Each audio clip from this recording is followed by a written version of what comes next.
उत्तराखंड में नए विवाहित जोड़ों को शादी के 3 महीने के अंदर करना होगा रजिस्ट्रेशन, वरना सरकारी सेवाओं से वंचित रहना पड़ सकता है। नमस्कार दोस्तों, स्वागत है एक बार फिर से आप सभी का प्यारा उत्तराखंड में। इस खबर के बारे में आपको विस्तार से बताते हैं, तो खबर के अंत तक बने रहिए हमारे साथ। जैसे कि आप सभी को पता है कि उत्तराखंड समान नागरिक संहिता यानी कि यूनिफॉर्म सिविल कोड लागू करने वाला देश का पहला राज्य बनने वाला है। इस यूनिफॉर्म सिविल कोड यानी कि समान नागरिक संहिता, जिसे यूसीसी भी कहते हैं, उसके अंडर शादी, तलाक, गोद लेना और संपत्ति के वारिस जैसे कई नए नियम जोड़े गए हैं, जिसे मुख्यमंत्री पुष्कर सिंह धामी की सरकार ने 6 फरवरी को जो विधानसभा है उसमें वो प्रस्ताव रखा और 7 फरवरी यानी कि एक दिन 24 घंटे के अंदर ही वो प्रस्ताव विधानसभा से पास हो गया। और उसके बाद जैसे कि हमें पता है कि भारत की राष्ट्रपति द्रौपदी मुर्मू ने भी उस जो यूनिफॉर्म सिविल कोड है उत्तराखंड का, उसमें अपने हस्ताक्षर कर दिए और अब वो कानून बनने वाला है उत्तराखंड में। ताजा अपडेट की आपको बता दें कि उत्तराखंड जब अपना 24वां राज्य गठन दिवस मनाएगा, तब मुख्यमंत्री पुष्कर सिंह धामी ने ऐलान किया है कि उस 9 नवंबर 2024 से पहले यानी कि लगभग 2 महीने के अंदर यूनिफॉर्म सिविल कोड को उत्तराखंड में लागू कर दिया जाएगा। उत्तराखंड में समान नागरिक संहिता यानी कि यूसीसी जब लागू होगी, तो नए जोड़ों को शादी के 3 माह के अंदर ही रजिस्ट्रेशन कराना पड़ेगा, यानी कि मैरिज रजिस्टर करना पड़ेगा। पुराने जोड़ों के लिए समय सीमा 6 महीने रहेगी। ऐसा नहीं करने पर, रजिस्ट्रेशन नहीं कराने पर सरकारी योजनाओं का लाभ उन नवविवाहित जोड़ों को नहीं मिलेगा। और ये कानून सिर्फ किसी एक विशेष धर्म पर लागू नहीं होता है, सिर्फ एक विशेष जाति के लोगों पर लागू नहीं होगा। ये उत्तराखंड में रहने वाले हर धर्म और हर जाति के लोगों पर अब लागू होगा, चाहे किसी भी धर्म का क्यों ना हो, चाहे किसी भी जाति का क्यों ना हो। मैरिज रजिस्ट्रेशन जो नए जोड़े होंगे उनके लिए 3 महीने और जो पुराने जोड़े होंगे उनके लिए समय सीमा 6 महीने रहेगी। ऐसा नहीं करने पर जो सरकारी योजनाएं हैं, जो उत्तराखंड सरकार द्वारा चलाई जा रही हैं, उन योजनाओं का लाभ उन जोड़ों को नहीं मिलेगा। एक्ट में इस तथ्य पर यूसीसी की नियमावली बनाने को लेकर आयोजित जो समीक्षा बैठक थी, उसमें प्रमुख रूप से चर्चा की गई है।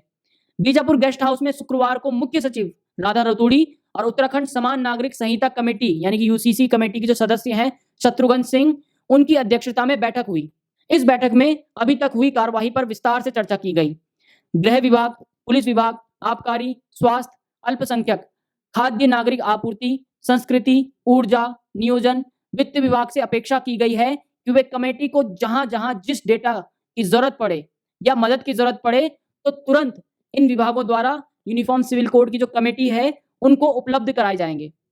इस बैठक में मुख्य सचिव राधा रतूड़ी और यूनिफॉर्म सिविल कोड कमेटी के सदस्य शत्रुघ्न सिंह ने यूसीसी के क्रियान्वयन के लिए बनने वाली जो नियमावली है उसको अंतिम रूप देने में सभी विभागों को एक छतरी के नीचे आकर सहयोग और समन्वय के निर्देश दिए हैं। इस दौरान आपको बता दें कि इस बैठक में क्या कहा गया, इस बारे में भी आपको बताते हैं। ग्राम पंचायत के स्तर पर ट्रेनिंग प्रोग्राम चलाए जाएंगे। इस दौरान कहा गया कि यूसीसी बनने के बाद नियमावली को आम आदमी तक पहुंचाना बेहद महत्वपूर्ण है, ताकि यूसीसी में शामिल नियमों को बेहतर ढंग से समझ सके और उनका पालन कर सके। इसके लिए शीघ्र डीएम स्तर से लेकर ग्राम पंचायत स्तर पर ट्रेनिंग प्रोग्राम चलाए जाएंगे। इसीलिए सभी विभागों से सहयोग और समन्वय की अपेक्षा की गई है। वहीं दूसरी तरफ आपको बताते हैं कि वक्फ संशोधन अधिनियम के खिलाफ देहरादून की मस्जिदों में जुम्मे की नमाज के बाद शुक्रवार को क्यूआर कोड स्कैन कराया गया। साथ ही जेपीसी को ईमेल भेजी गई। मुस्लिम पर्सनल लॉ बोर्ड की अपील पर जमीयत उलमा हिंद की शहर शाखा यह अभियान चला रही है। मस्जिदों में उलेमा ने वक्फ संशोधन बिल के विषय में तकरीर की। लोगों से क्यूआर कोड भी स्कैन कराए गए। देहरादून की जामा मस्जिद, पलटन बाजार में, कारगी चौक की मुस्लिम कॉलोनी, इनामुल्ला बिल्डिंग, आजाद कॉलोनी, भगत सिंह कॉलोनी में यह अभियान चलाया गया। तो एक तरफ जहां उत्तराखंड में यूनिफॉर्म सिविल कोड लागू होने वाला है, मुख्यमंत्री पुष्कर सिंह धामी ने जिस तरह से 2022 के चुनाव से पहले ये वादा किया था उत्तराखंड की जनता से कि सत्ता में आते ही वो सबसे पहली जो बैठक होगी वो यूनिफॉर्म सिविल कोड के ऊपर होगी। फरवरी में जीत के बाद जब पहली बैठक हुई तो उसमें यूनिफॉर्म सिविल कोड यानी कि समान नागरिक संहिता यूसीसी के ऊपर चर्चा की गई और एक कमेटी का गठन किया गया, जिस कमेटी ने 2 साल में ही अपनी रिपोर्ट सरकार को सौंप दी।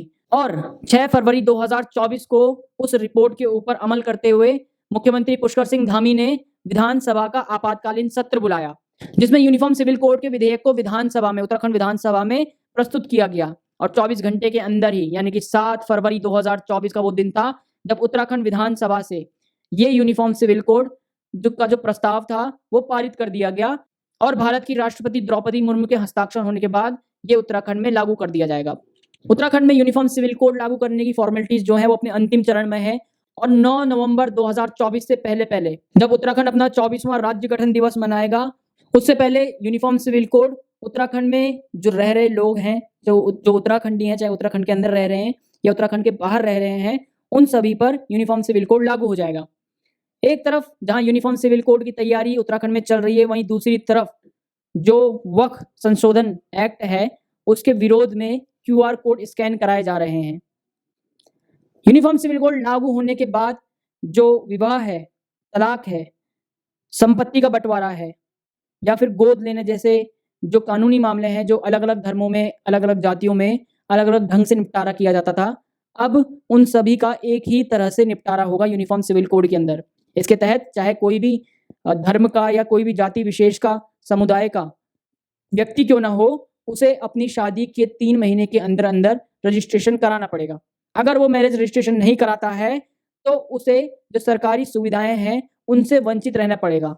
जो सरकार सुविधाएं दे रही हैं वो सुविधाएं उस व्यक्ति विशेष को नहीं मिलेंगी। बहरहाल उत्तराखंड के मुख्यमंत्री पुष्कर सिंह धामी ने यूनिफॉर्म सिविल कोड उत्तराखंड में लागू करवा दिया है। उत्तराखंड देश का पहला ऐसा राज्य है जहां पर यूनिफॉर्म सिविल कोड यानी कि यूसीसी लागू होगा।